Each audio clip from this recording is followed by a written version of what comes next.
Biz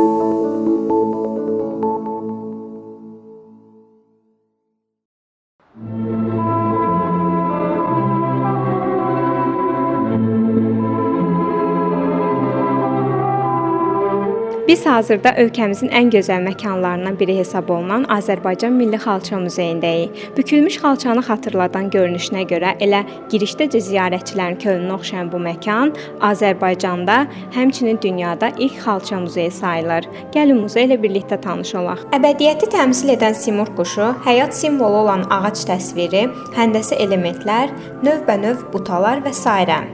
Xalçalar zahirən bir-birinə bənzəsə də, bu sənətin dərinliyinə getdikcə əslində hər ilməyə xalqımızın tarixi, yaşam tərzi və təfəkkürünün kodlaşdırıldığını görə bilərik.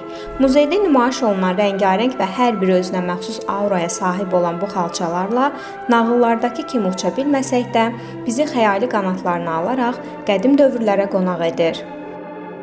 Bu səyahətdəki yoldaşımız isə muzeyin bələdçisi Ülkər Rəhimzadədir. Onun bilikləri yumoru ilə birləşərək ziyarətimizi daha da unudulmaz və əyləncəli hala gətirir. Ülkər xanımın sözlərinə görə, muzeyin ən maraqlı eksponatlarından biri Amerikalı kolleksiyaçı tərəfindən muzeyə bağışlanan 17-ci əsrə aid əjdaha kompozisiyalı xalçadır. Belə ki, kolleksiyaçı özü vəsiyyət edib ki, ölümümdən sonra bu xalçanı Azərbaycanın muzeyinə hədiyyə edin. Ona öz xalqı yaxşı baxar. Bu kimi qədim xalçalara və digər eksponatlara olan kütləvi maraq barəsində isə Xalça Muzeyinin direktoru Əminə Məlikova danışıb. Azərbaycan Respublikasının Mədəniyyət Nazirliyinin tabeliyində olan muzeylərin arasında yəqin ki, ön yerdədir bizim muzey.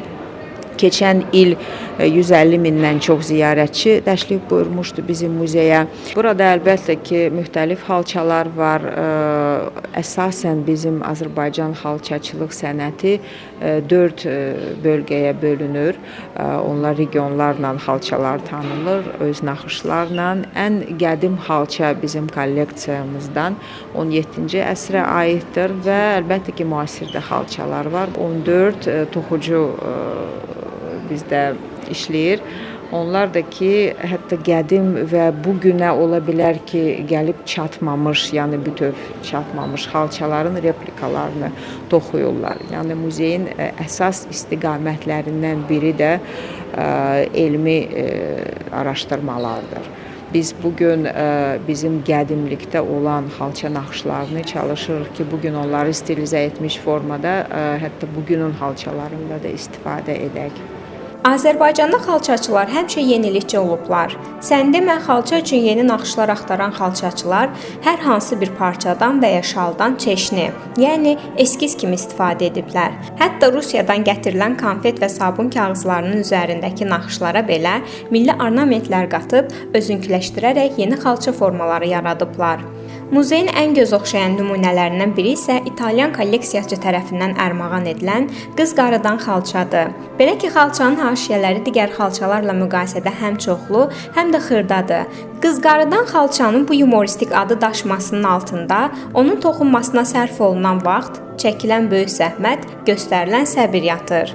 Burada ən diqqət çəkən məqamlardan biri də inklüziv muzey layihəsi çərçivəsində Braille əlifbasından istifadə olunmasıdır.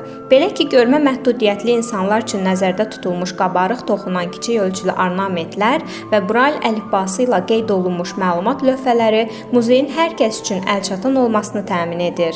Muzeyin ən gənc, lakin bir o qədər də dəyərli nümunələrindən biri isə zəfər xalçasıdır. Əvvəlcə işğal altında olmuş torpaqlarımızın xəritəsi çəkilib. Daha sonra isə azad olunduqca xəritədə hər bir yerin canlandırılması məhz o bölgəyə məxsus ornamentlərlə edilərək indiki halına gəlib çıxıb. Xalçanın əl-ələ adlanan motivlə tamamlanması isə birliyi təcəssüm etdirir. Bu da belə bir sosial mesaj verir. Qarabağı bütün Azərbaycan qoruyur. Xatırladaq ki, muzeyə giriş məktəblər və tələbələr üçün bələdçisiz 3, bələdçi ilə 5 manat, böyüklər üçün isə bələdçisiz 7, bələdçi ilə 12 manatdır.